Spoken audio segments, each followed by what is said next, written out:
Bueno, vamos a informar. Primero, quiero dar a conocer que el licenciado Julio Scherer Ibarra, consejero jurídico del Ejecutivo Federal, ha decidido dejar el cargo y el encargo porque va a reincorporarse a sus actividades como abogado. Julio es como mi hermano, nos ha ayudado mucho. Él es parte de este proceso de transformación. En el tiempo que se desempeñó como consejero, se hizo cargo de elaborar las iniciativas de reforma a la Constitución para ajustar el marco jurídico a nuestro proyecto de transformación del país. Gracias a Julio se llevó a cabo la reforma del artículo 4 de la Constitución para garantizar a los adultos mayores, a las niñas, niños con discapacidad, a los estudiantes pobres,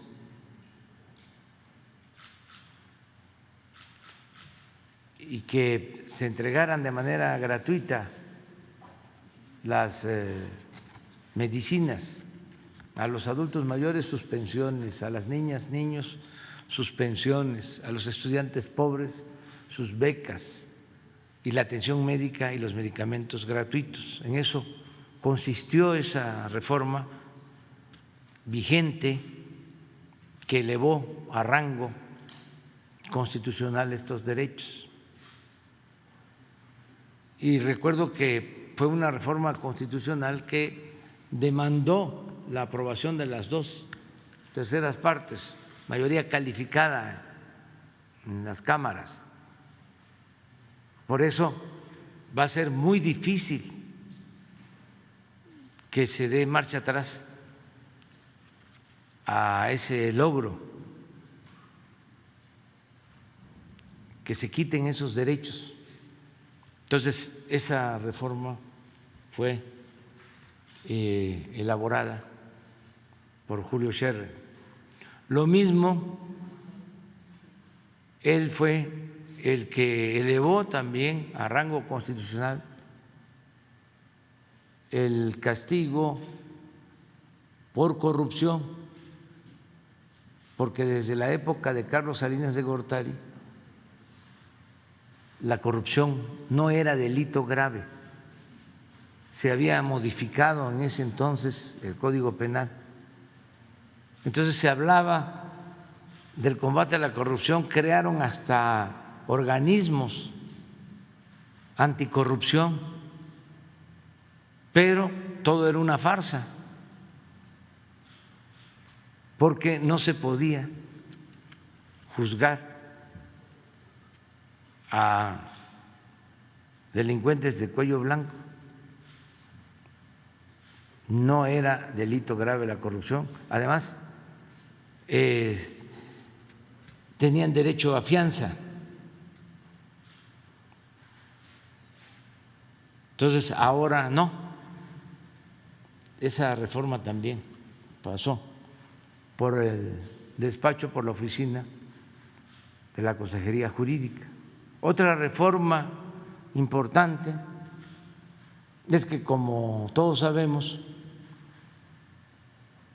durante muchos años se utilizó el mecanismo de la condonación de impuestos a las grandes empresas, que al final terminaban no pagando impuestos. Pagaban impuestos todos los mexicanos, menos los potentados, las grandes corporaciones. En los 2 últimos sexenios, solo 58 grandes empresas dejaron de pagar cerca de 200,000 millones de pesos, porque les condonaron los impuestos. Había un mecanismo en donde año con año, por influyentismo, se conseguía la condonación de impuestos, porque era una facultad que tenía el secretario de Hacienda y desde luego el presidente. Se llevó a cabo una reforma al artículo 28 de la Constitución y así como están prohibidos los monopolios, ya se prohibió la condonación de impuestos. Esto nos ha permitido pues contar con ingresos, no hay aumentos de impuestos, pero también ya no hay estos fraudes fiscales legales, aclaro, porque estaban permitidos. Esa reforma también tuvo que ver con Julio y también Julio nos ayudó para que se aprobara la creación de la Guardia Nacional, que requirió de una reforma constitucional para que tanto la Secretaría de la Defensa como la Secretaría de Marina pudieran ayudarnos en tareas de seguridad pública, debido a que no podían ni la Defensa ni Marina actuar en asuntos de seguridad pública. Entonces, con esa reforma ya contamos con el apoyo para garantizar la paz, la tranquilidad, para darle seguridad al pueblo, de 2 instituciones que son fundamentales, la Secretaría de Marina y la Secretaría de la Defensa Nacional, y al mismo tiempo se creó la Guardia Nacional. Entonces, todo eso, por eso creo yo que dijo ya ayudé bastante, y a otra cosa mariposa. Entonces, le agradecemos mucho.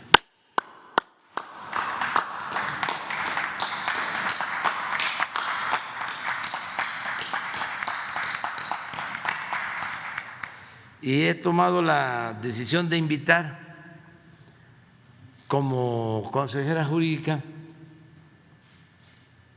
a quien ya me ayudó también como consejera jurídica cuando me desempeñé como jefe de gobierno en la ciudad, Estela Ríos.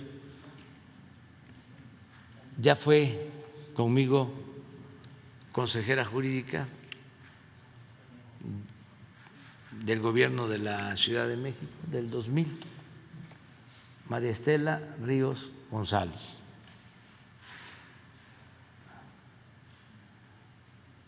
Ya la vamos a presentar. Es egresada de la Facultad de Derecho de la Universidad Autónoma de México y tiene maestrías en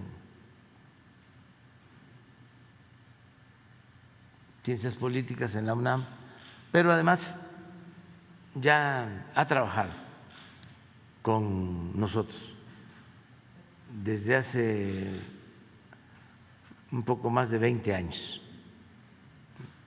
Es una profesional, es una gente con principios, con ideales, honesta,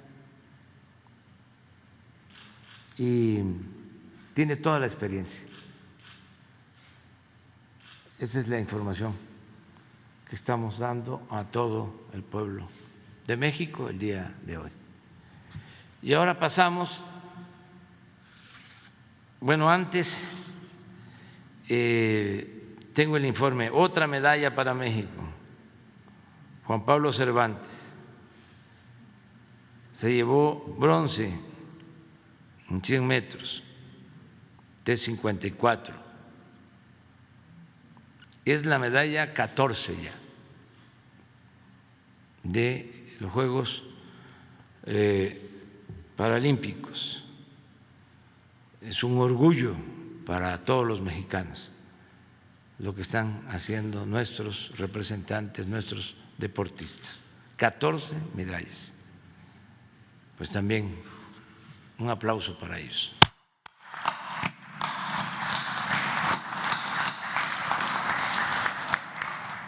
Muy bien, entonces vamos ahora a la parte fea. ¿Quién es quién en las mentiras de la semana? Vamos a verlo, a los Pinocho. Señor presidente, buenos días. Buenos días, compañeras y compañeros. Durante el gobierno que encabeza el presidente Andrés Manuel López Obrador, se han respetado de manera plena las libertades democráticas y el derecho a disentir. No existe la censura, no se ejerce el espionaje, ni se persiguen voces críticas. La transparencia, la libertad de expresión y el derecho a la información están garantizados. En lo que va del sexenio se han llevado a cabo 686 conferencias matutinas. Se trata de un ejercicio de diálogo circular en el que la acción gubernamental se transparenta. Aquí se garantiza la crítica, el derecho de réplica y la interlocución de los periodistas y medios de comunicación.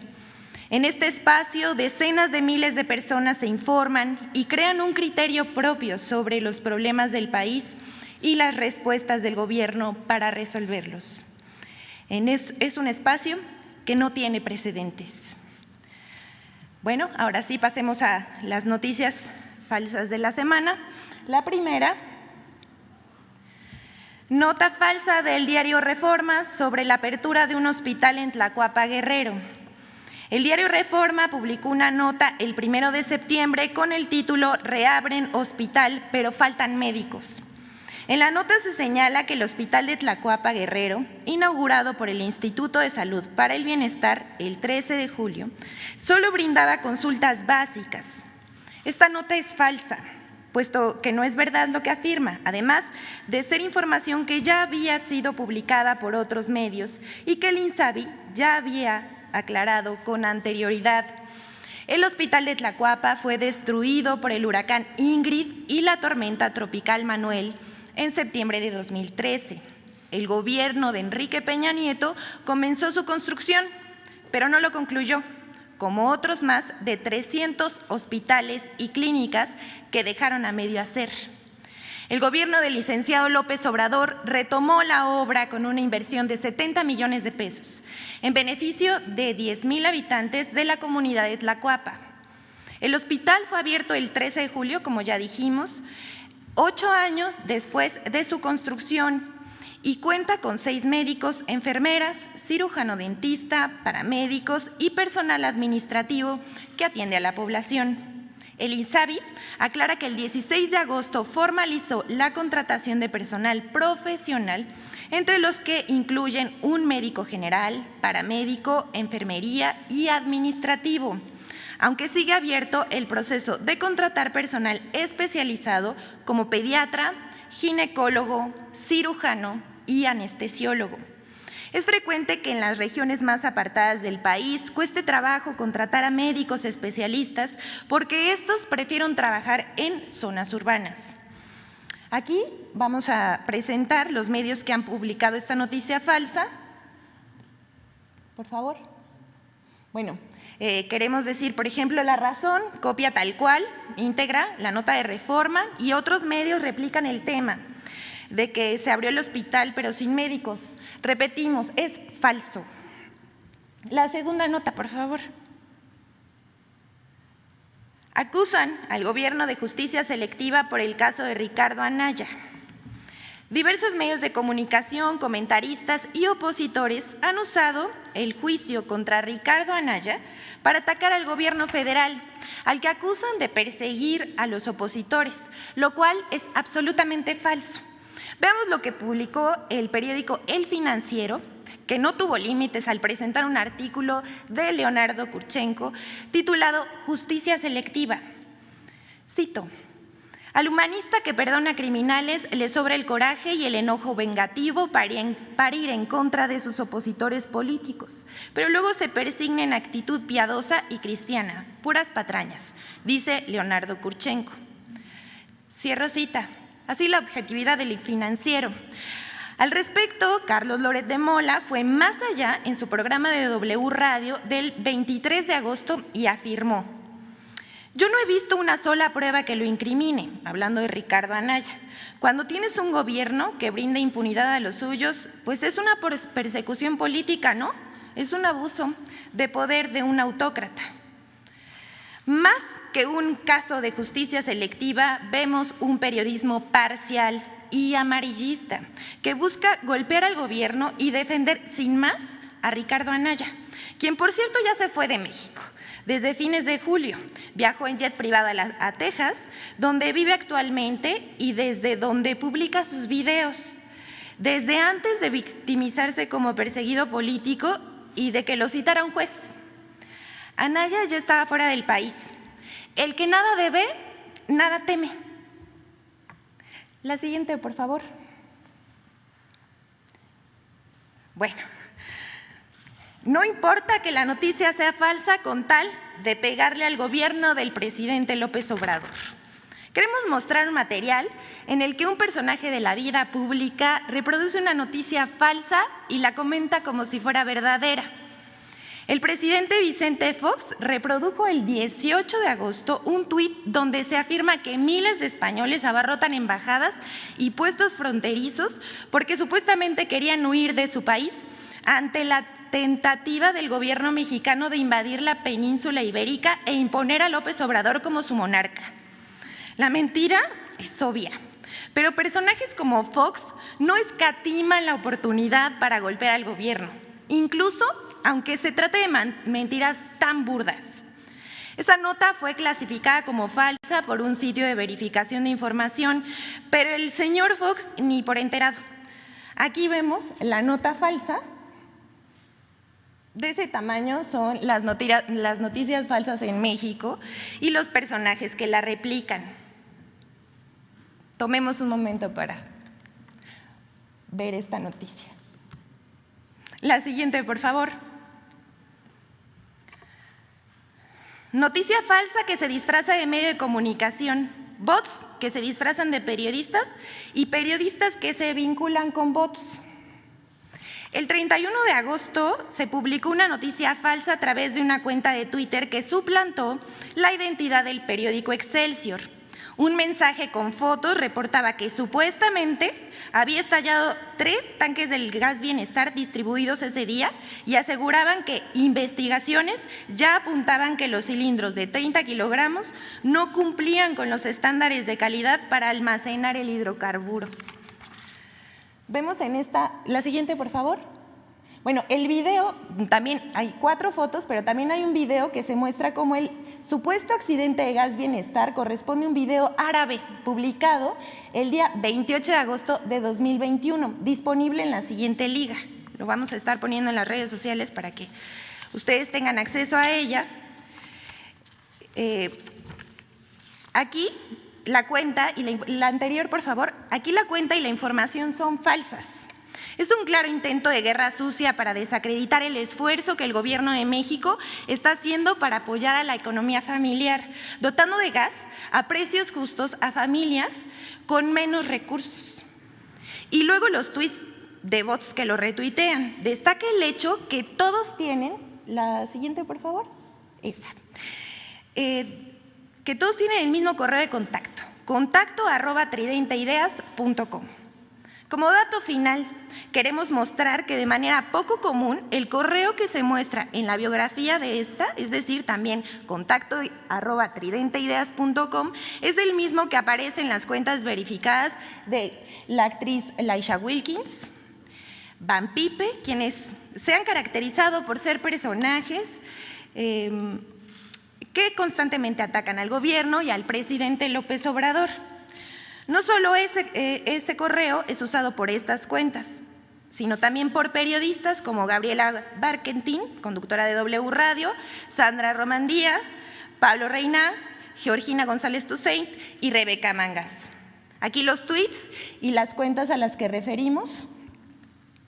Es decir, comparten el mismo origen, las mismas noticias falsas y hacen nado sincronizado. Aquí la dejamos para que investiguen ustedes mismos. Muchas gracias. Gracias, presidente. Los dos.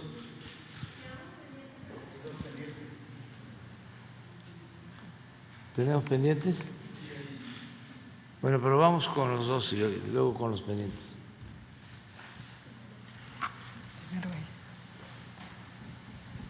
Gracias, presidenta. Buenos días. Preguntarle sobre la caravana de migrantes que hay en el sur del país, hasta dónde va a llegar el gobierno para la contención. Ayer usted mencionaba en su informe que fueron sancionadas estas 2 agentes del instituto que agredieron a un migrante, pero hemos seguido viendo pues escenas fuertes de confrontamiento entre los migrantes y los agentes. Preguntarle si buscan disolver por completo la caravana, lo que hace más difícil para los migrantes avanzar ya en solitario y más peligroso también. ¿Cuál sería el fin? ¿Hasta dónde llegarían? Bueno, el propósito es mantener hasta donde sea posible a los migrantes en el sur-sureste del país, porque permitir la introducción por completo al territorio que atraviesen nuestro país significan muchos riesgos de violación de derechos humanos, sobre todo en la frontera norte. Desgraciadamente hay esos antecedentes, ya se ha olvidado porque a los medios de información pues no les conviene, a los que están en contra de nosotros, recordar hechos lamentables como el fusilamiento de migrantes, el asesinato de migrantes en Tamaulipas, en los gobiernos anteriores, en San Fernando, Tamaulipas. Entonces, y recientemente todavía lamentamos que unos migrantes guatemaltecos fueron asesinados, quemados en la frontera de Tamaulipas. Entonces corren muchos riesgos. Entonces nosotros estamos buscando que se mantengan en albergues en el sur, sureste. Nada más que ellos llevan pues un plan desde que salen de sus pueblos, hacen acuerdos, muchos, con traficantes de personas, con polleros, reúnen dinero con ese propósito y lo que quieren es llegar a Estados Unidos. Entonces, estamos haciendo una labor para contener la afluencia migratoria hasta donde podemos y al mismo tiempo seguimos insistiendo con el gobierno de Estados Unidos, y yo espero que esto ya se atienda lo más pronto posible para que se actúe y se les dé opciones a los que por necesidad tienen que abandonar sus pueblos. ¿Y cuáles son esas opciones? Que deben de aplicarse ya. el que se extienda el programa Sembrando Vida a Guatemala, a Honduras, a El Salvador, que se haga lo que se está realizando en Chiapas. En Chiapas estamos sembrando 200,000 hectáreas de árboles frutales y maderables. Y están trabajando 80,000 sembradores. Entonces, eso mismo se debe de hacer en Guatemala. De inmediato empezar a ofrecer apoyos para cultivar la tierra. 200,000 hectáreas para empezar, primera etapa, 80,000 empleos. Y lo mismo en Honduras, otras 200,000, con otros 80,000 sembradores. Y lo mismo Salvador.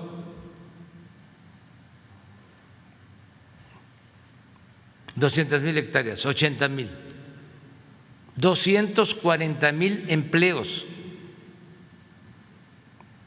a más tardar en 6 meses.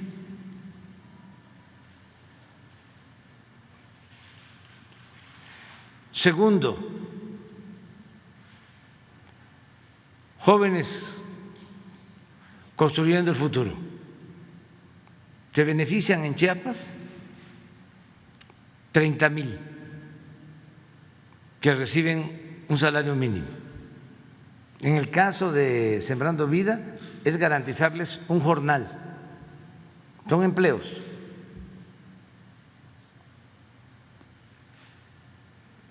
Esos 30,000 jóvenes que ahora están trabajando como aprendices en Chiapas, eso se replica.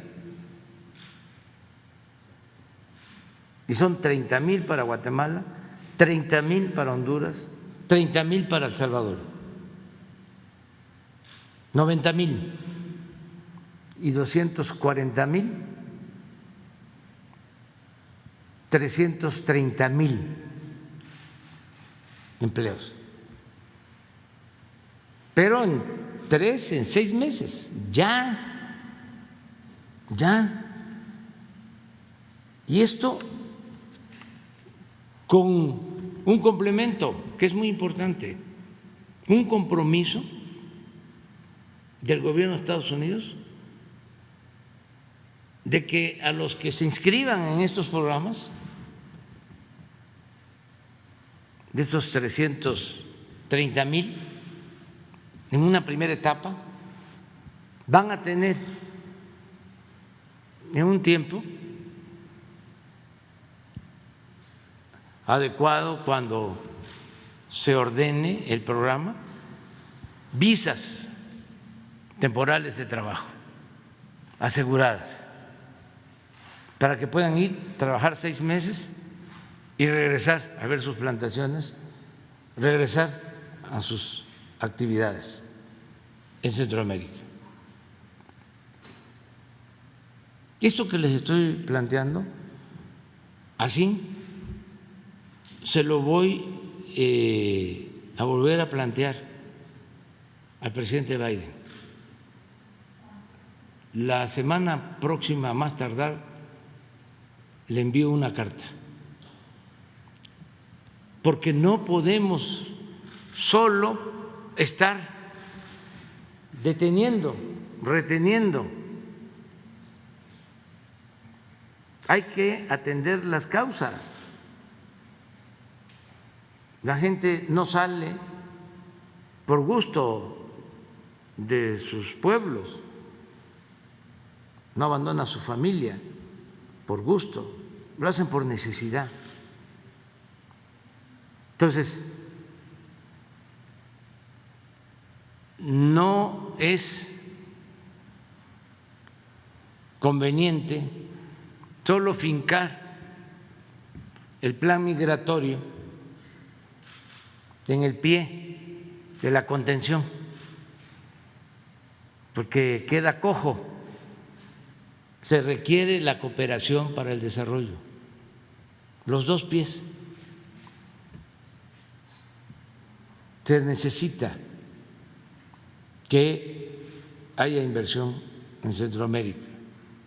Eso es lo que estamos planteando.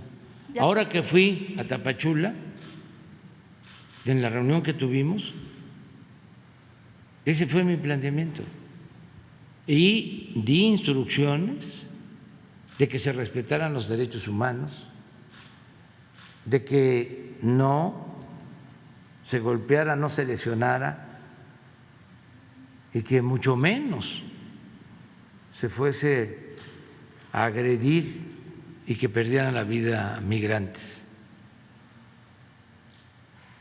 Entonces estamos trabajando en esto y vamos a seguir avanzando con ese propósito, porque mientras no se atiendan las causas, es lo mismo que decían aquí los tecnócratas neoliberales corruptos. Siempre que hablábamos de atender las causas, lo que originaba o origina la violencia, siempre nos decían sí, eso está bien. El que haya empleo, el que se atienda a los jóvenes, sí, pero ¿qué van a hacer? Pues eso. Sí, pero eso lleva mucho tiempo. Pues sí, pero hay que iniciarlo. No hay que esperarnos, aunque lleve tiempo, porque eso es ir al fondo del problema. La paz es fruto de la justicia, la tranquilidad, y no se puede enfrentar la violencia con la violencia, y no se pueden resolver problemas sociales con medidas coercitivas. Es elemental. Entonces, ya hay que hacer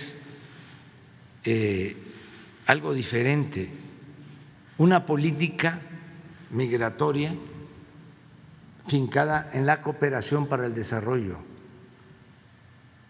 que desaparezca por completo lo del Plan Mérida. ¿Para qué queremos que nos manden helicópteros artillados como lo hacían antes? ¿Qué pasa? Que ya los medios ya se olvidaron de todo esto, ¿no?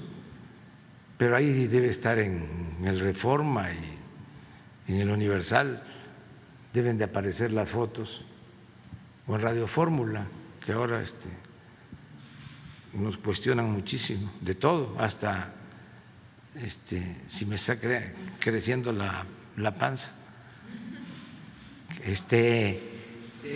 que mueva yo la pancita, o el botonazo. Entonces, nada más que de eso ya no se habla. Acuérdense, porque ustedes son periodistas, comunicadores, acuérdense, no lo olviden, no hay texto sin contexto.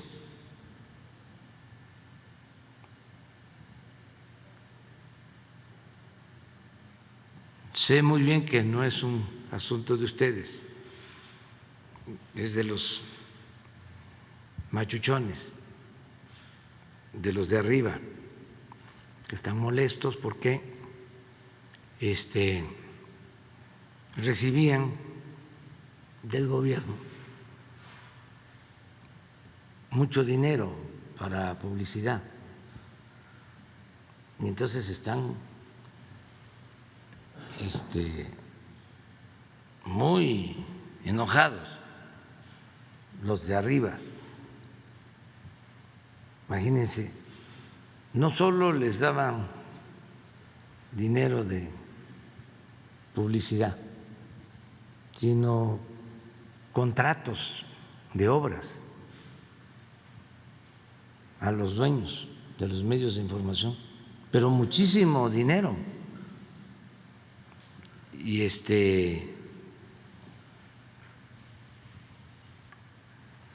y muchas canonjías. Entonces ya todo ese dinero, pues eso es lo que se está destinando a ayudar a la gente humilde, a la gente pobre. Entonces los tiene molestísimo. Por eso las campañas, ¿no?, de mentiras, pero les ofrecemos disculpa. Vamos a seguir, porque esto es parte de la transformación. Nada dañaba más a México que la corrupción. Nada. Y esa corrupción era solapada, por decirlo menos, por los medios de información, con honrosas excepciones.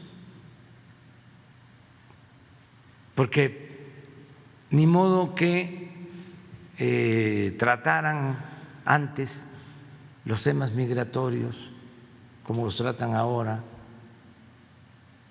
Esto de que dejaron en el abandono los hospitales,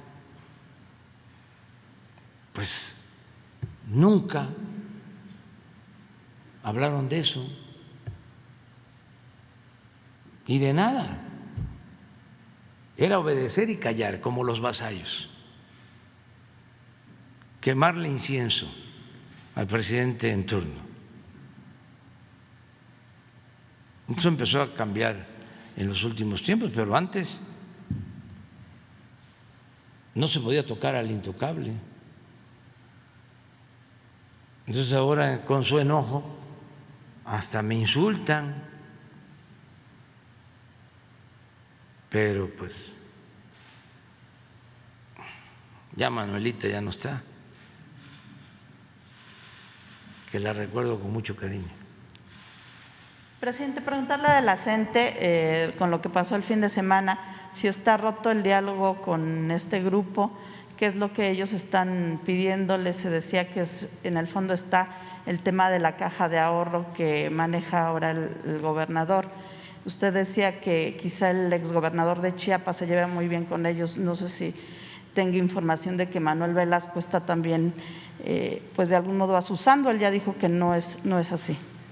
Nosotros no tenemos diferencias con nadie, solo que no aceptamos chantajes. Imagínense que voy a una gira y me detienen, ¿cómo frena?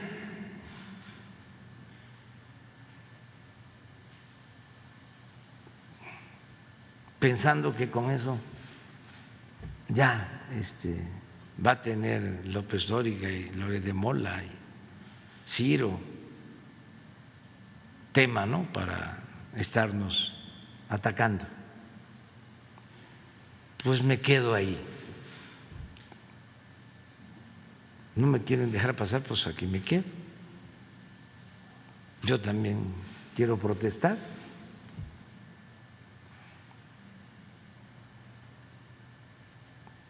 Porque no debemos nada. Hemos tratado a las maestras, a los maestros como se merecen. No se les insulta, no se les desprestigia, no se les reprime. Así era antes. Y los medios callaban, hasta aplaudían. Habían campañas en contra de los maestros. Le echaban la culpa a los maestros de la baja calidad en la educación. Recuerdo que el periódico Reforma, para que vean cuánta ética aplican estos medios, las finísimas personas que son, Me acuerdo que una vez sacaron 8 columnas en el Reforma. A lo mejor por ahí le encuentras, nada más que va a estar difícil porque ya lleva como 6 años esto. ¿Qué pasa? Que yo no odio, pero no olvido. Y ya soy mayor de edad, ya estoy chocheando, pero me funciona muy bien la memoria.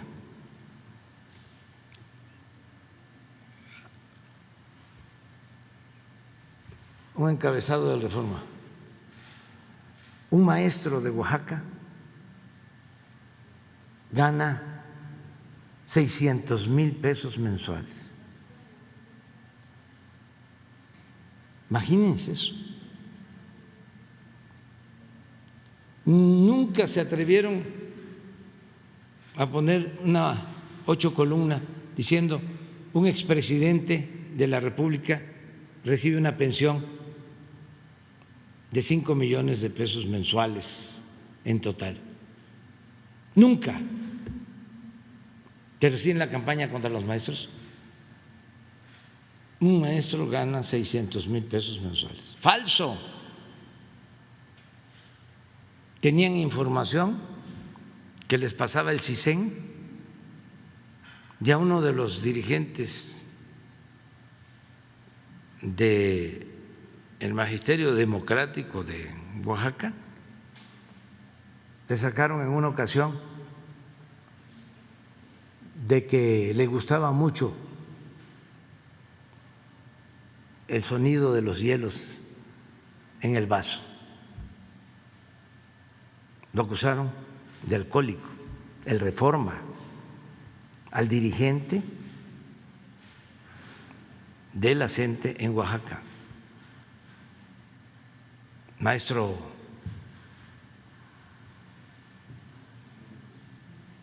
Núñez, finado, que en paz descanse. A ver si me consigues el nombre que… Rubén.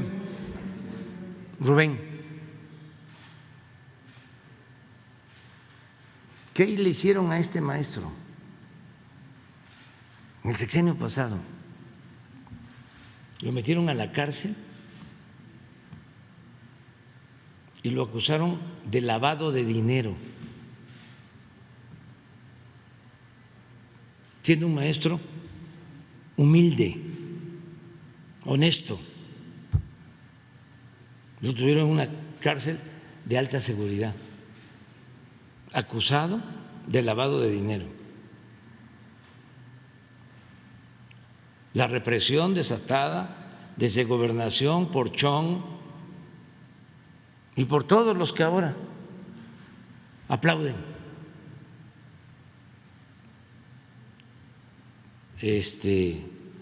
todo lo que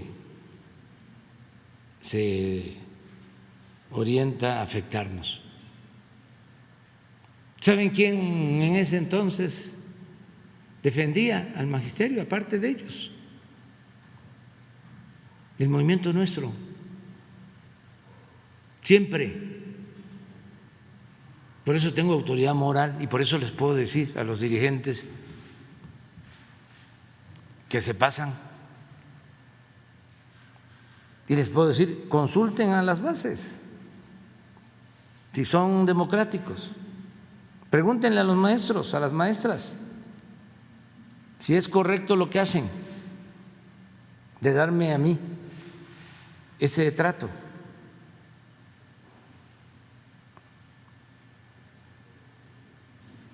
Y empiezan a corear de que es lo mismo. No, no es lo mismo. Hasta les dije ahí en un discurso, se me vino a la cabeza algo que también se aprende pues en la lucha. Les dije ni Frena ni la CENTE detienen al presidente.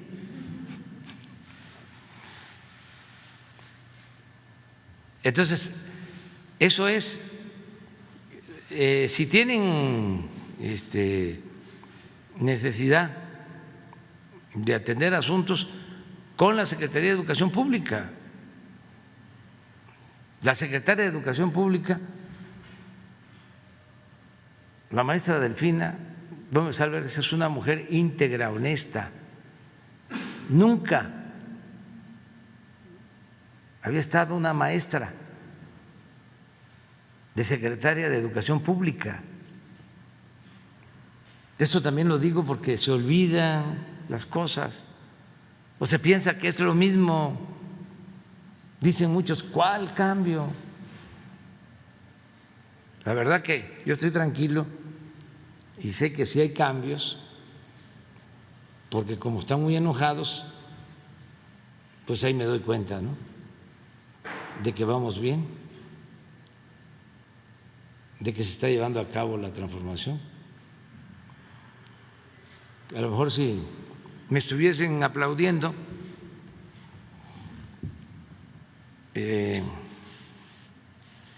no estaríamos avanzando, ¿no?, en el propósito de transformar al país en bien de todos, hasta de los opositores, porque ya no se podía seguir con lo mismo. Es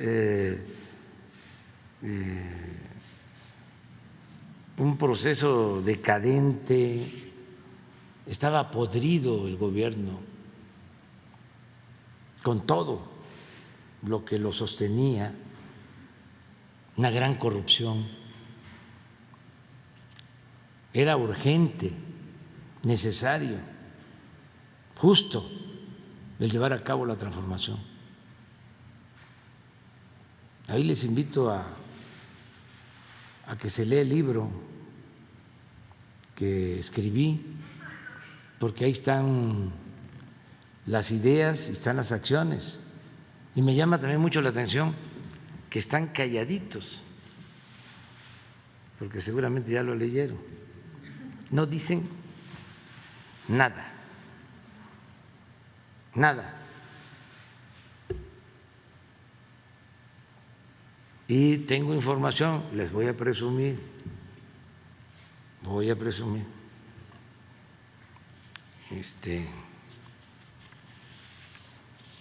de que se está vendiendo muchísimo. No puedo decir que como pan caliente, pero sí, se está vendiendo mucho, porque la gente quiere saber muchísimas cosas que se ocultan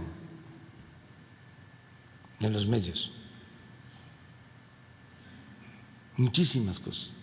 No se hace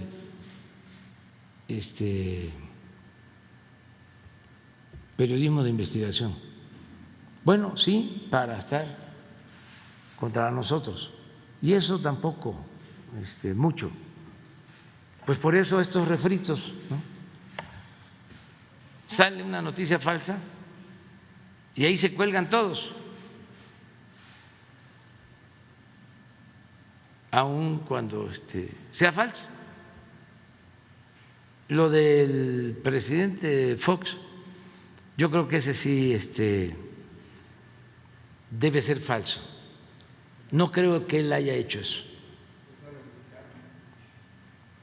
A ver, ¿por qué no la pones otra vez? Porque en España hay una situación especial, hay una inconformidad. No lo creo, ¿eh? ¿Ustedes creen eso? No, ¿verdad? No, yo creo que no fue él. Yo creo que también ¿cómo le llaman esto? Lo hackearon. Ojalá y se aclare, porque es mucho, o sea, no es posible no. Sí, estoy seguro que es falso, que lo usaron, le usaron su página, sí. En España lo que hay, con todo respeto, es que está aumentando mucho el precio de la luz y de los combustibles, y hay inconformidad. Y son las empresas que también aquí eran preferidas, predilectas, pero pues cada país debe tomar sus decisiones. Hay países que dicen que debe de continuar el neoliberalismo, que quieren que siga la libertad en el mercado, y yo soy partidario de eso, pero no soy partidario de la libertad del zorro en el gallinero. ¿Cómo dejar a los consumidores en el desamparo frente a monopolios que solamente les importa el lucro?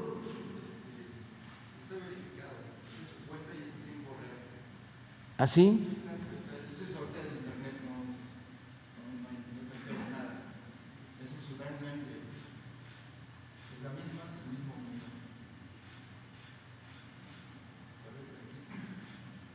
Pues es lamentable, pues.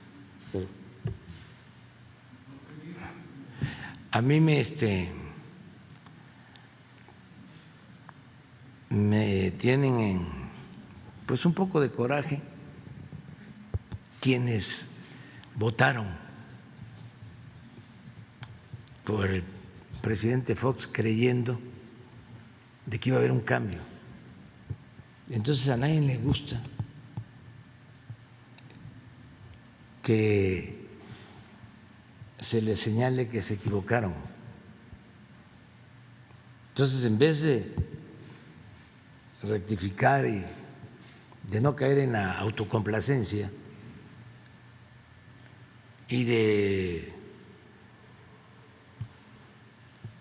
asimilar de que es de sabios cambiar de opinión, siguen aferrados. Y ahí sí que, como diría el mismo presidente Fox, ¿y yo por qué? ¿Qué tengo yo que ver para que se enojen conmigo? Adelante.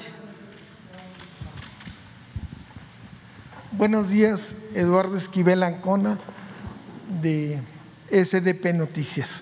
Mi primera pregunta quisiera decirle, hay un diferendo entre el gobierno de México con los Estados Unidos, y Estados Unidos también lo tiene con Canadá dentro del TECMEC, en la industria automotriz, sobre las reglas de origen. La interpretación que tienen los Estados Unidos es mucho más ruda, por así decirlo. Ellos quieren ya, y es gradual. México había firmado y Canadá que fuera gradual, porque hay muchos insumos que vienen de China y que no son de origen regional. Entonces, le quisiera preguntar, ¿se va a llegar a un panel internacional para disminuir estas interpretaciones? ¿O tiene pensado el gobierno mexicano con el de Canadá llegar a un arreglo antes de esto? Porque si se llega a un panel, pues hay veces que es mejor llegar a un arreglo que a un buen pleito. Entonces, esa sería mi primera pregunta. Sí, ya se está viendo, y sí hay esta diferencia. Primero fue México y luego se sumó Canadá, pero se está buscando llegar a un acuerdo. La Secretaría de Economía y Relaciones Exteriores están viendo este asunto. Y como lo mencionas, no queremos llegar a un panel internacional, son las salidas que se tienen como opción cuando hay estas controversias en el tratado, pero no creo que se vaya a llegar hasta allá, se vaya a lograr pronto un acuerdo. Sí. En una segunda pregunta, señor presidente, usted ha dicho que ya no hay privatizaciones, que ya, pero he estado viendo que todavía está lo que llaman un nuevo modelo de operación de estándares de calidad para el mantenimiento de carreteras y la supervisión de ese mantenimiento, que se los dan a empresas privadas. Estas empresas privadas, una empresa privada hace lo que es el mantenimiento y otra la supervisa, pero son carreteras concesionadas al Fondo Nacional de Infraestructura, al FONADIN. Entonces, sigue habiendo esta privatización que afecta a los trabajadores de CAPUFE, porque pues, si estas empresas dan este mantenimiento, pues ya a los trabajadores de CAPUFE pues los hacen a un lado. Entonces quisiera saber si… Sí, estamos frenando. Ayer lo dije, paramos en seco todas las privatizaciones porque era excesivo en todo, en Pemex, en la industria eléctrica, en comunicaciones, bueno, hasta en los reclusorios, en el agua, en todo. Y en el caso de las carreteras, se firmaron convenios de mantenimiento por varios años que se tienen que estar pagando. Ahora estamos revisando esos convenios y procurando que ya no haya ese mantenimiento privado, que en efecto se fortalezca CAPUFE. ¿Y ya no habrá entonces licitaciones para dar las concesiones? No, ya la instrucción es que no se privatice nada, que se fortalezca CAPUFE, que se había quedado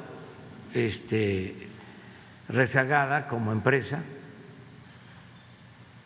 y en efecto estamos haciendo una revisión de financiamiento, porque muchas de esas obras eran financiadas por la banca de desarrollo. Estoy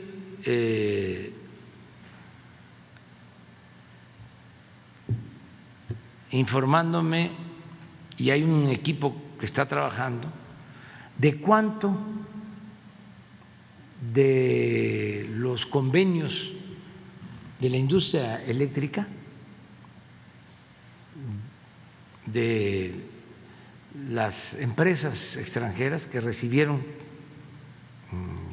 concesiones para venderle energía eléctrica a la Comisión Federal, cuánto fue de créditos que se otorgaron en el mismo gobierno. O sea, negocios redondos. Fue puro influyentismo y moches para recibir no solo la concesión, sino el crédito. Entonces, cuando hablan de que no va a llegar inversión extranjera si se pone orden, pues no es cierto. Habría que ver cuánta inversión extranjera realmente llegó con la privatización. En el caso de la industria petrolera, nada, no llegó nada. Decían que iba a llegar inversión extranjera a raudales muy poca. Y saben que los que recibieron contratos para explotar y extraer petróleo,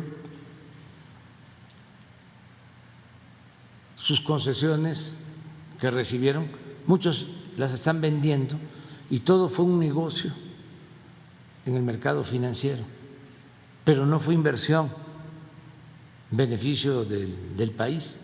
Entonces sí estamos viendo eso. Sí, y habría que separar también no solo los créditos que se daban por la banca de desarrollo, sino también los apoyos no recuperables que daba el Fondo Nacional de Infraestructura, dieron muchísimo sí. Y a estas empresas españolas. Sí, es que era un gobierno al servicio de los negocios privados. Se utilizaba presupuesto público y, como dices, no solo créditos, sino presupuesto como complemento. A veces era todo presupuesto público y era muy poco lo que invertía la empresa privada. Por ejemplo, para no estar hablando así en abstracto, el segundo piso de Puebla, que atraviesa Puebla, lo hizo OHL o una de esas empresas, ya no recuerdo bien, pero el presupuesto federal es mayor a lo que invirtieron. Y ellos tienen la concesión. Y ellos tienen la concesión y cobran. Sí. Para pagar para muchos años. Y con eso pagan el crédito. Sí, sí. Entonces, una obra que costaba 5,000 millones, la estimaban en 10,000 y llegaban al acuerdo. De esos 10,000, el gobierno federal aporta 5,000 y la empresa privada aporta los otros 5,000. Como realmente la obra costaba 5,000, con el presupuesto federal se terminaba la obra, ellos no aportaban nada y se quedaban con la concesión para cobrar por el paso. Y lo peor era cuando dejaban las obras tiradas, como el acueducto del Zapotillo, sí, que Baleón solo construyeron dos. Sí. Pues todo eso ya se terminó, pero qué bien que me lo estás recordando, porque nos están escuchando los servidores públicos. Es que existe todavía ese espíritu tecnocrático. No se puede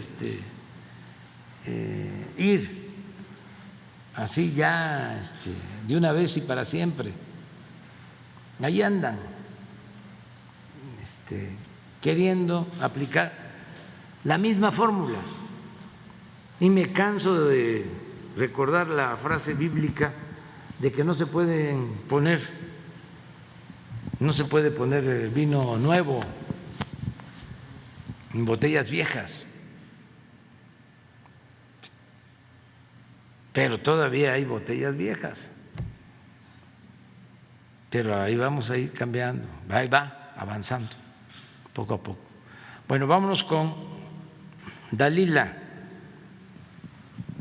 Gracias, presidente. Buenos días. Dalila Escobar, de Atiempo.tv. Comentarle, hace unos días Alonso Ancira informó que no se había concretado la venta de acciones de la Alianza Minero Metalúrgica Internacional, por lo tanto, bueno, pues él seguía teniendo el 55% de las acciones. También se informó la información en torno a que la Fiscalía General de la República habría dicho que no cumplió con este acuerdo reparatorio y que principalmente porque los recursos estarían en un fideicomiso que está en Estados Unidos y que parte del acuerdo es que estuviera en México. Preguntarle en primera instancia si esto pone en riesgo justo la reparación del daño de la venta a sobreprecio de esta planta, justo con el tema de Emilio Lozoya, ¿pondría en riesgo y cuál sería en todo caso pues la salida que se debería encontrar a este tema? Pues yo creo que están mal aconsejando al señor Ancira. Ojalá y él reflexione, porque si ya había aceptado un acuerdo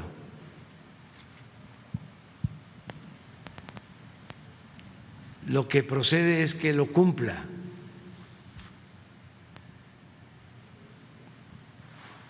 No va a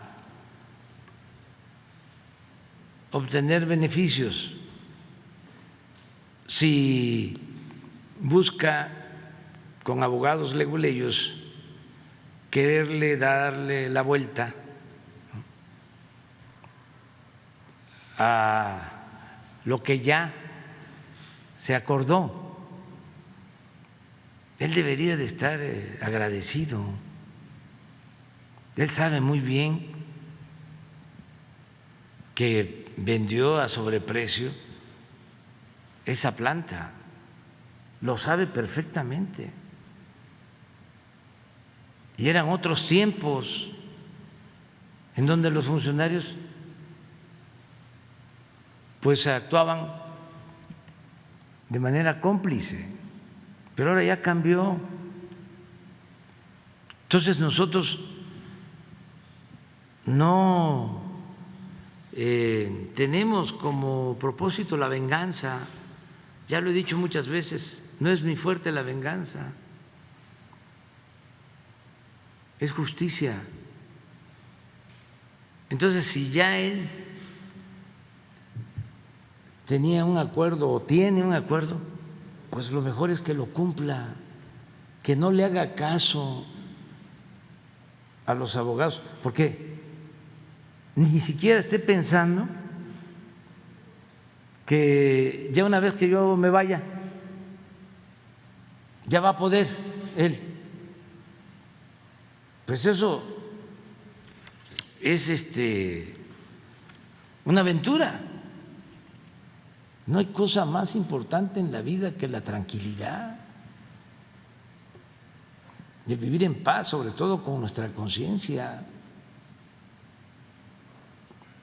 Entonces, si le están diciendo, vamos a aplicar aquí tácticas dilatorias, como los abogados huizacheros que se abundan, y le vamos a hacer de esta manera, y va a ir pasando el tiempo, y va pasando el tiempo, y ya se va el presidente. Y con el que llegue nos vamos a entender, porque va a cambiar esto. Pues eso es muy incierto. Entonces, yo le recomendaría que cumpliera, que no le haga caso a quienes le están recomendando eso, y también que no le haga caso a los políticos, a sus amigos, porque ellos también tienen una, como no es una acusación en contra de ellos, pues ellos también le pueden estar diciendo, no va a pasar nada, no te preocupes. Como le prestaba el avión al que ahora es el coordinador de los diputados del PRI, Moreira, que no esté pensando que porque ya está Moreira de coordinador del PRI en la Cámara de Diputados, lo va a proteger, lo va a ayudar, que es el mismo tiempo de antes. Pues no.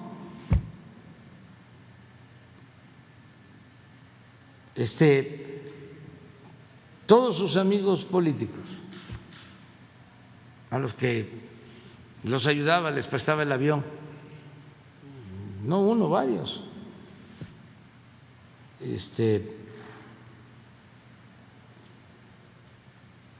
pues no lo van a ver. Además, no pueden. Ya esto cambió.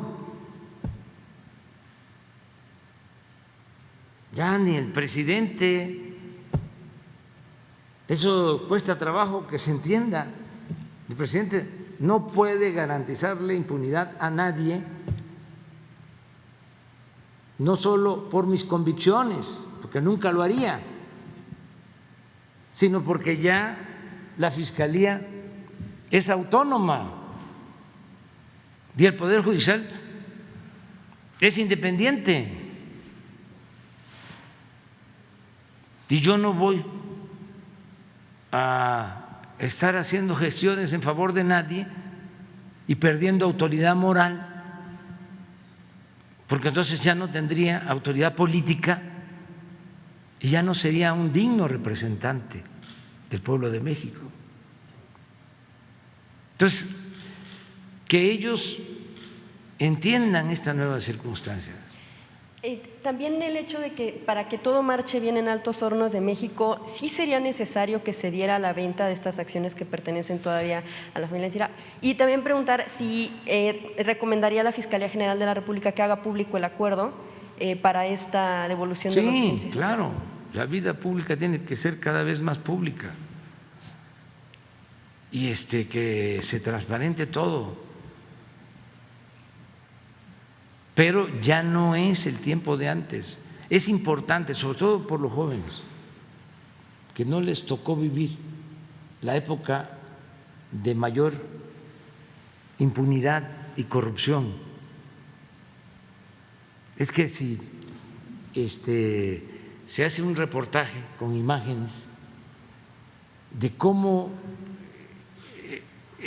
eran las cosas en los gobiernos neoliberales, como por ejemplo había abogados famosísimos, especialistas en sacar de la cárcel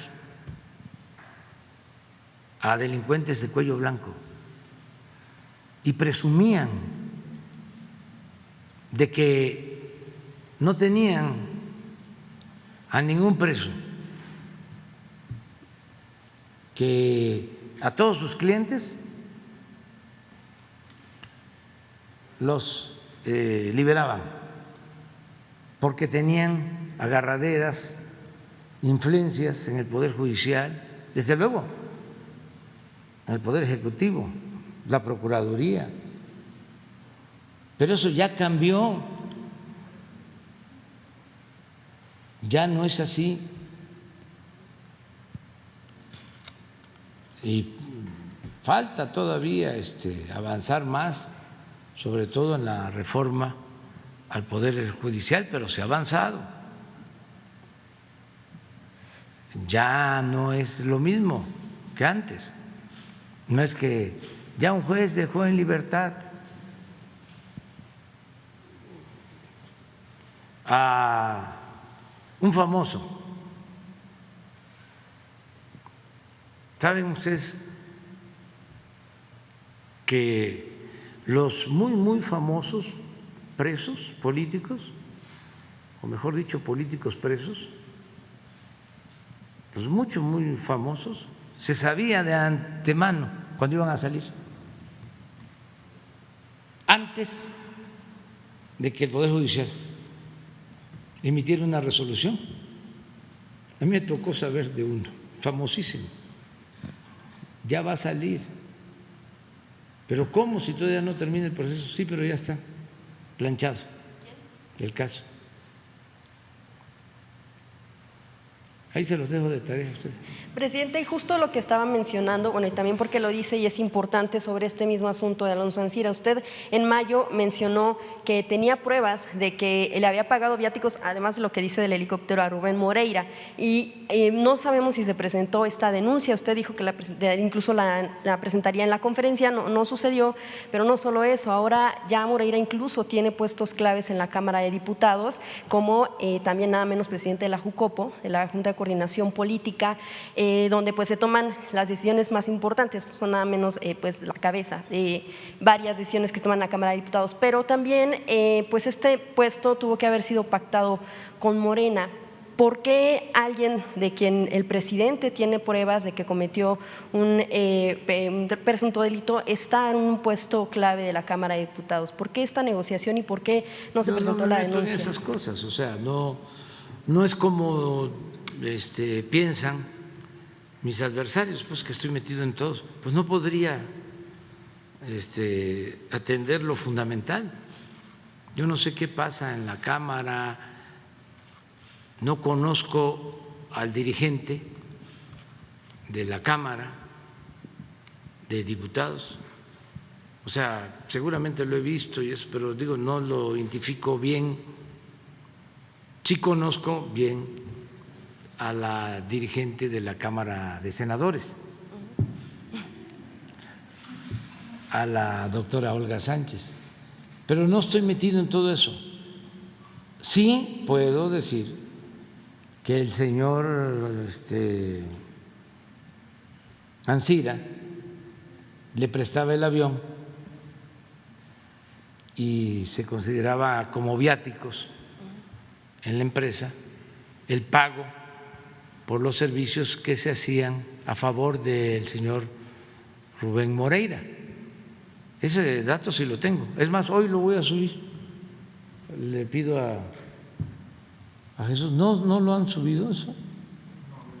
Y de una vez voy a aprovechar porque también a Manlio Fabio le prestaba el avión. ¿Se presentará esta denuncia, presidente? No, si la Fiscalía considera que por oficio debe hacerlo, pues que lo haga, ahí está el dato. Pero no sé si sea delito porque lo pagaba la empresa. La empresa les pagaba al gobernador el servicio, sí, de traslado. Entonces están las facturas, que es lo que les voy a mostrar. Y esto porque yo lo que digo, pues lo puedo probar. Si no, no hablaría. Sí, que esta denuncia entonces no sería una moneda de cambio para acuerdos en la Cámara. No, no somos iguales. Nosotros no establecemos relaciones de complicidad con nadie. Cuando ayer declaró el del PRI, con todo respeto, ¿cómo se llama? ¿Alejandro Moreno? Alejandro Moreno, sí. A ver si no encuentran la declaración de que no van a permitir ellos injerencia del presidente. Yo qué tengo que ver con eso, con lo que es su trabajo de ellos. No somos iguales. No somos iguales. A ver si le encuentras. Nada más le mando a decir que o no me conoce o lo malinformaron. Es que yo me levanto muy temprano.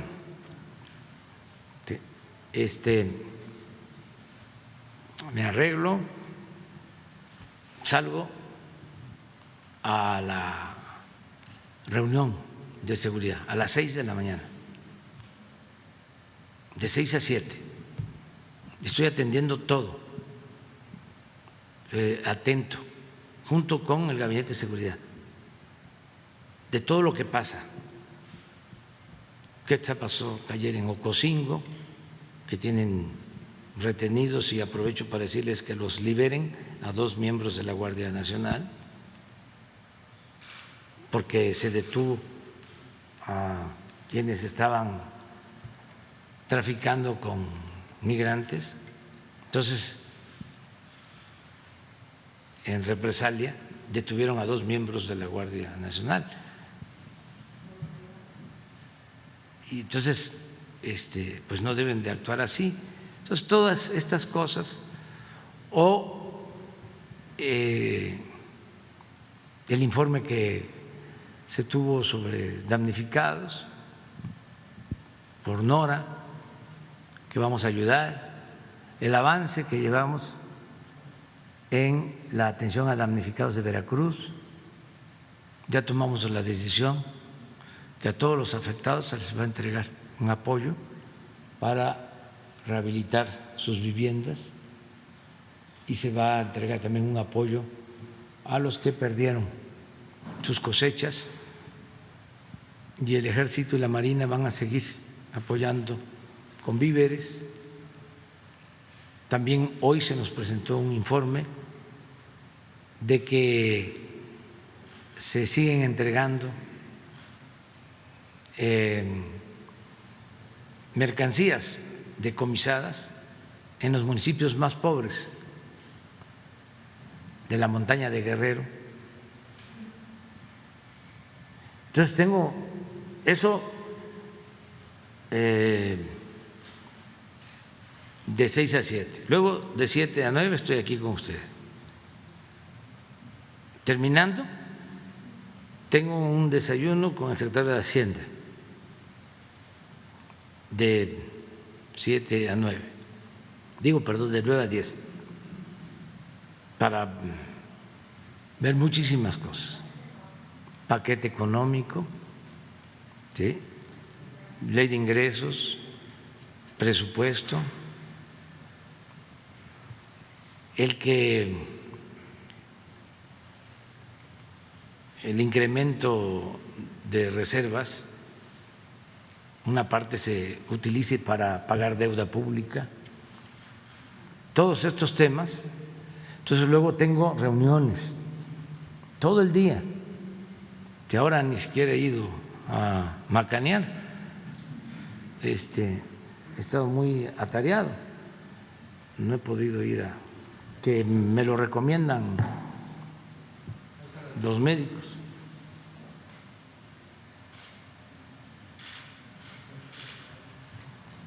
Mire lo que dijo.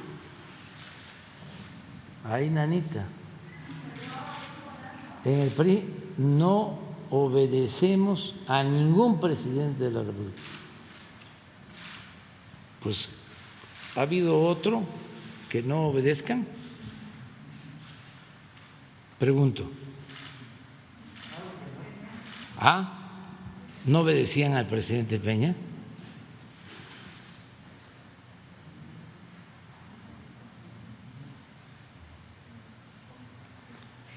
Pero es mala información, o sea, porque yo no tengo nada que ver.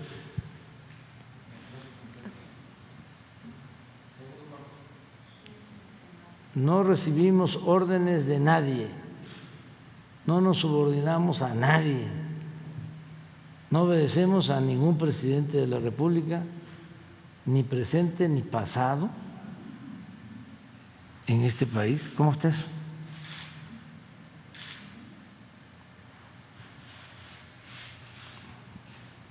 Pero así están las cosas.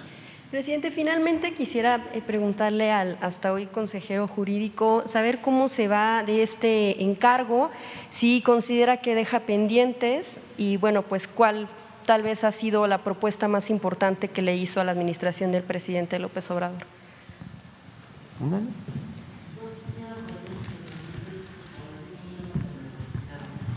Me voy muy agradecido con el presidente, me dio la oportunidad siempre de hacer las propuestas que consideramos que debían de hacerse en beneficio de la gente más pobre.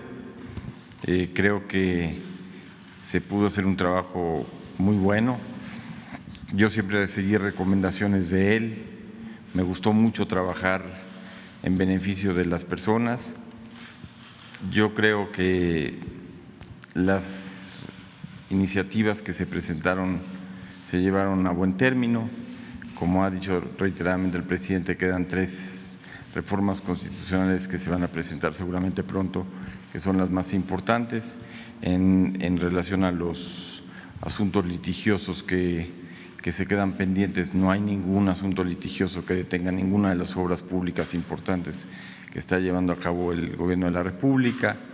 Entonces, en lo personal, yo me voy muy satisfecho, muy honrado con mi puesto, muy agradecido con todo el gabinete al que serví, pero sobre todo muy agradecido con el presidente de la República porque tuve un trato muy satisfactorio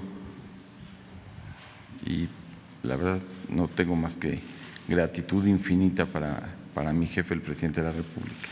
Muchas gracias, presidente.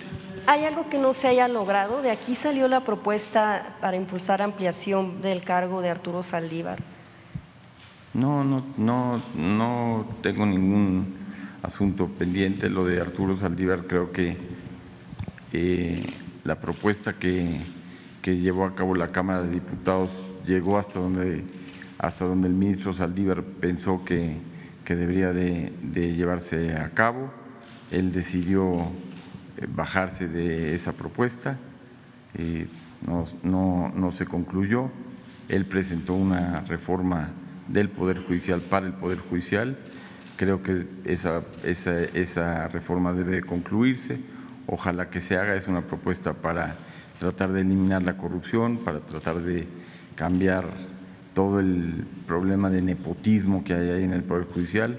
Nunca se había hecho una propuesta como la que hay el día de hoy ahí y ojalá que se pueda avanzar. Hay muchos problemas en el Poder Judicial. Ojalá que este ministro Saldívar, que yo creo que ha hecho un gran papel, pueda seguir adelante con esto.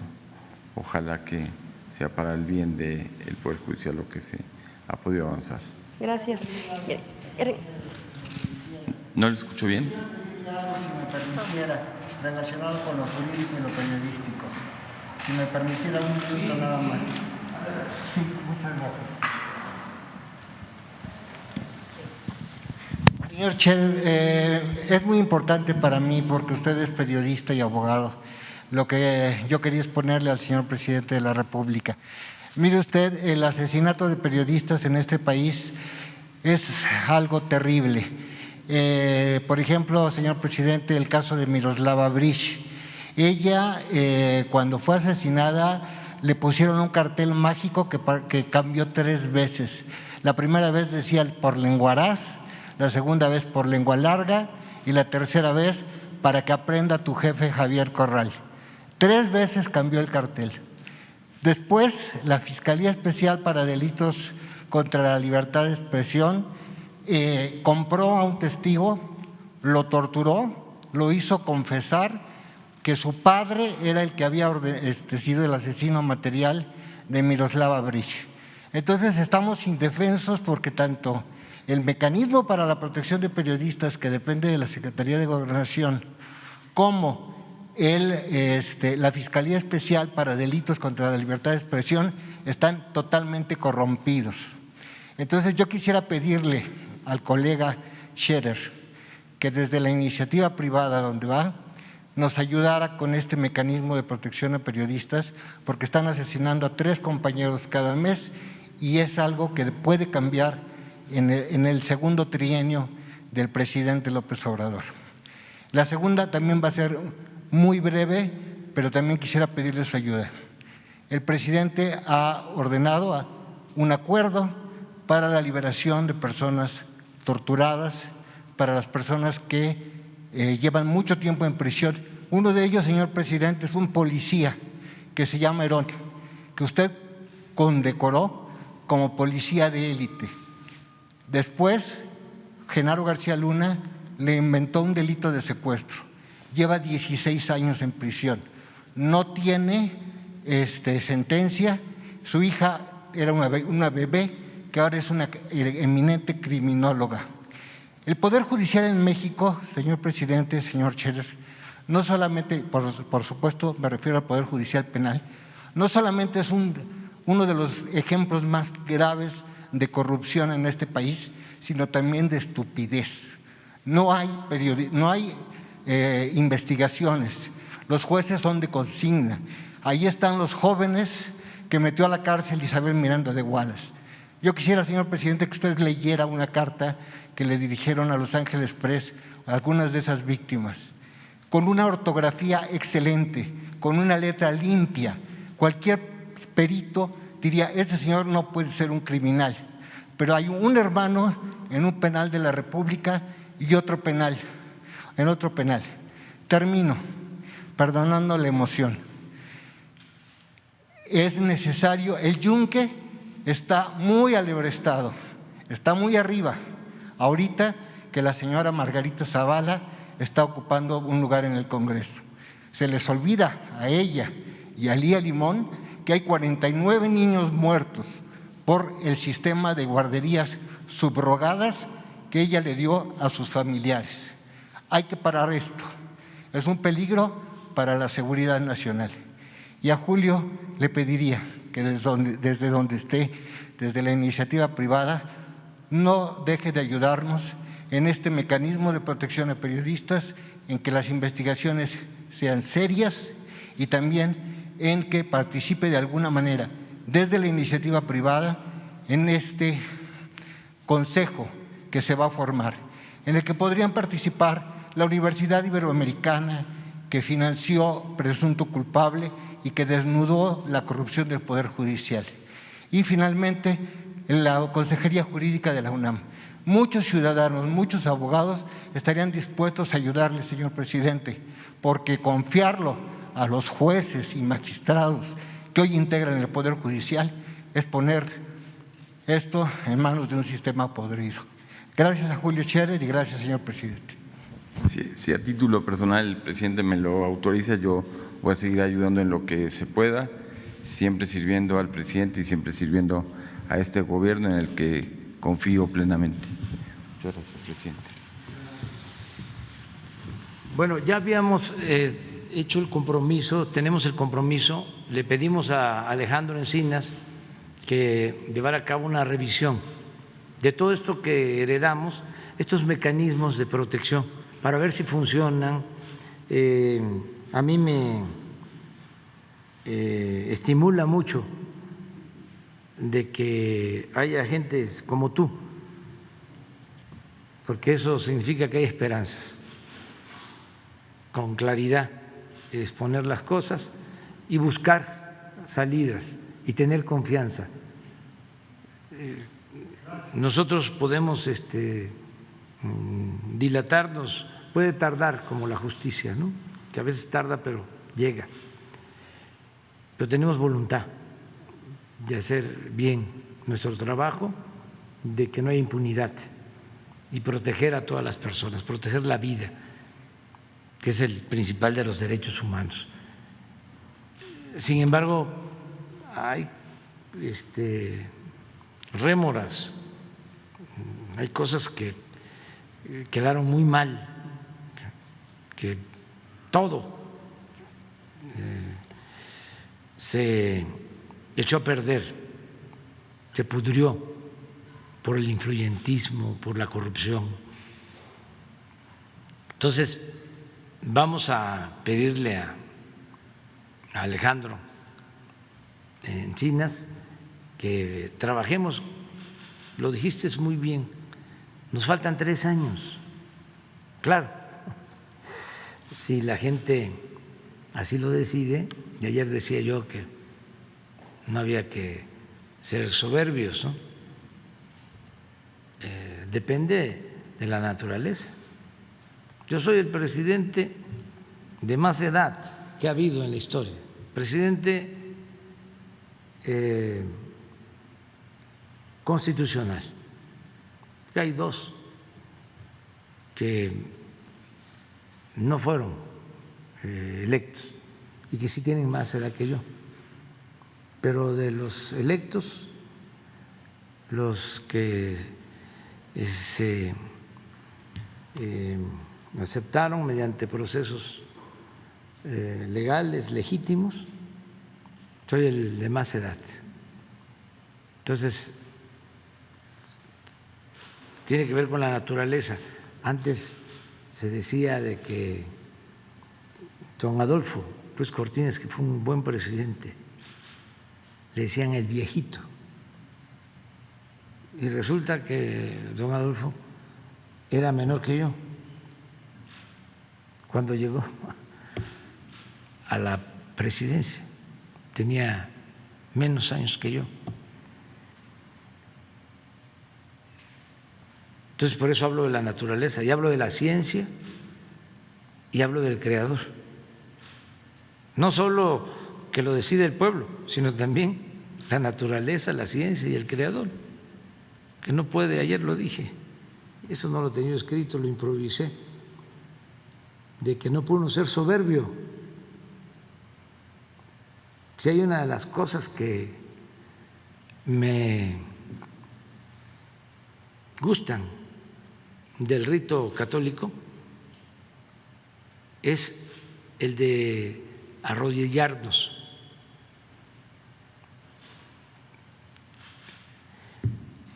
El que es católico se arrodilla, porque ese es un acto de humildad. Decía un liberal, el Nigromante, decía, y era anticlerical, entonces decía, yo me arrodillo donde se arrodilla el pueblo. Entonces, bueno, si terminamos, vamos a consumar la obra de transformación, y este es un asunto que, como tú dices, nos faltan 3 años y que podemos dejar bien, que no haya impunidad, que no haya injusticias, que se proteja a los dirigentes sociales, a los periodistas, que no haya estos asesinatos, que haya justicia. Entonces todavía tenemos eso por delante. Y tengo confianza porque Adán es abogado también y tiene dimensión social, no solo es abogado, es un hombre que lucha por la justicia, que tiene buenos sentimientos, eso ayuda mucho. Luego Alejandro Encinas está probado que es un hombre recto, que protege los derechos humanos. Y así, y es muy buena tu propuesta, por ejemplo, que Julio y otros abogados, otras personas de buenos sentimientos, que nos ayuden y que entre todos podamos elaborar un plan, una nueva forma de enfrentar este asunto, este problema lamentable, ¿no? Muy bien. Falta Daniel Blancas. Gracias, presidente. Buenos días, Daniel Blancas. Solamente brevemente a Julio, si esta despedida o por esta despedida se descarta, al menos en este gobierno, que usted vuelva a tener un cargo público, ya no sea en el Ejecutivo, sino en el Judicial o en algún otro órgano. ¿Está descartando con este adiós su vuelta a la vida pública en algún otro órgano? Uno, bueno, no debe decir en política, ¿no? Solo cuando se llega ya al final, ¿no? Que lo más conveniente es jubilarse, porque también no solo es la edad, ¿no? Sino cuando no se sabe uno retirar a tiempo,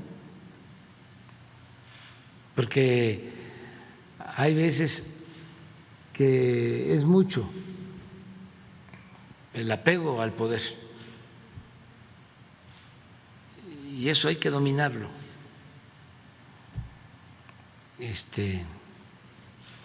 Traer a raya las ambiciones en lo personal. Yo, por ejemplo, me voy a retirar en definitiva y no vuelvo a saber nada. Eso lo tengo ya claro. Ya dije, si concluyo en septiembre del 24 y ya, se acabó. A otra cosa, mariposa, ¿sí? A ver las mariposas, admirar las mariposas. Me gustaría escuchar a... Y en el caso de Julio, pues tiene toda una vida, él puede seguir participando. No sé si tenga algo que decir, Julio. Presidente,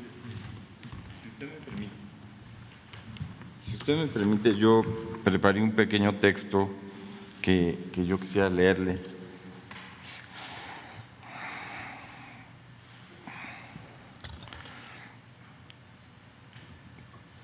Dice: la trayectoria de Andrés Manuel López Obrador ha estado marcada por la firmeza en sus convicciones, la honorabilidad y el compromiso incuestionable por el pueblo al que con tanta dignidad representa.